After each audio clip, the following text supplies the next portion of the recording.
හිරු කුමරු ආදරේ ගෙනල්ලා කතාවට ආදරය කරන ඔයාලා හැමෝම ගොඩක් ආදරයෙන් පිළිගන්නවා වෙනද වගේම අදත් මගේ channel එකට.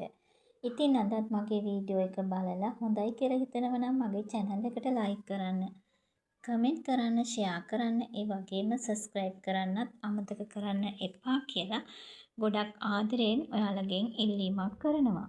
මම අද වීඩියෝ එකෙන් ඔයාලට කියන්න බලාපොරොත්තු වුණේ හංසනා ඇල්පිටියට යන්න හදද්දි සිද්ධ වෙන දේ ගැන කියන්න. ඉතින් ඇත්තටම මේ කතාව බලන ඔයාලා මේ වෙනකොට දන්නවනේ හංසනා ඉන්නේ ගොඩක් හිතේ දුකින් කියලා. ඉතින් ඒකට හේතුව තමයි හංසනා කීයටවත් හිතපු නැති විදියට දිනෙත්මින්ගෙන් දැනගන්න ලැබුණු දේවල්. ඇත්තටම ඉතින් දිනෙත්මින්ට ගොඩාක් ආදරය කරනවනේ හංසනා. නමුත් ඉතින් පහුගිය දවස්වල සිද්ධ වෙච්ච දේවල් දිනෙත්මින්ගේ කටින්ම දිනෙත්මින් කිව්වහම එයා තමයි මේවා කළේ කියලා හංසනාට පිළිගන්නේ නැතුව ඉන්න පුළුවන් කමක් නැහැ. නමුත් ඉතින් හංසනාගේ හිතින් දිනෙත්මින්ව අතාරින්න පුළුවන් කමකුත් නැහැ. ඒක නිසා මේ වෙලාවේදී හංසනා ගොඩක් දුකින් තමයි ඉන්නේ. මේකට මොකද කරන්න කියලා. ඇත්තටම ඉතින් තවදුරටත් දිනෙත්මින්ගේ ඔෆිස් එකේ වැඩ කරනවා කියන්නේ ඒකත් කරන්න බැරි දෙයක්. මොකද එතන වැඩ කරන ගමන් දිනෙත්මින් දකිද්දී කීයටවත් හංසනාට දිනෙත්මින්ව හිතින් අතාරින්න පුළුවන් කමක් ලැබෙන්නේ නැහැ. අනිත් එක තමයි දිනෙත්මින් ඒ වගේ දෙයක් කළා නම් තමන් ඒ ඔෆිස් එකේ තවත් වැඩ කරන එකේ තේරුම මොකද්ද? එහෙම වුණොත් තවත් ඉදිරියට මොන වගේ දේවල් සිද්ධ වෙන්න තිබේවිද කියලා හංසනා හිතනවා. ඒක නිසා හංසනා හිතන්නේ මේ වෙලාවේදී තමන් කරන්න ඕන හොඳම දේ තමයි මෙතනින් අයින් වෙලා නැවතත් ගමට ගිහිල්ලා තමන්ගේ පාඩුවේ ජීවත් වෙන එක කියලා.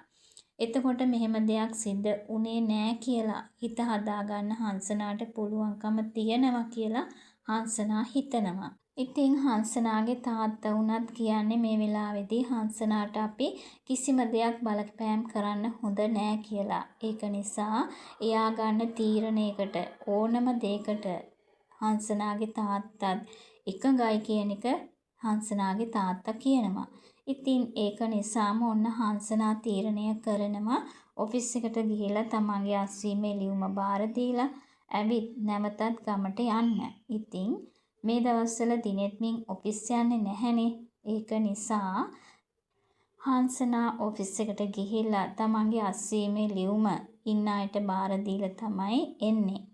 හැබැයි ඒ වෙලාවේදී තමන්ගේ ඔෆිස් එකේ ඉන්න යාළුවා ඒ එක්කම දිනෙත්මින්ට කෝල් කරලා කියනවා හංසනා මේ වෙලාවේදී ඔෆිස් එකට ලියුම බාර දීලා ගෙදර යන්න ගියා කියලා. ඉතින් ඊට පස්සේ අනිවාර්යයෙන්ම දිනෙත්මින් ඔෆිස් එකට කෙසේ වෙතත් හංසනාගේ ගෙදරට යන බව තමයි අපිට හිතන්න පුළුවන්. ඒ වෙද්දී හංසනාගේ ගෙදරට ගිහිල්ලා දිනෙත්මින්ව හංසනා මුණ ගැහිලා කියන්නේ රස්සාවෙන් අස් වෙන්න එපා කියලා. ඒ විතරක් නෙමෙයි තවදුරටත් මේ දේවල් හිතේ තියාගෙන ඉන්න බැරි නිසාම දිනෙත්මින් හැම දෙයක්ම හංසනාට කියන්න තීරණය කරනවා.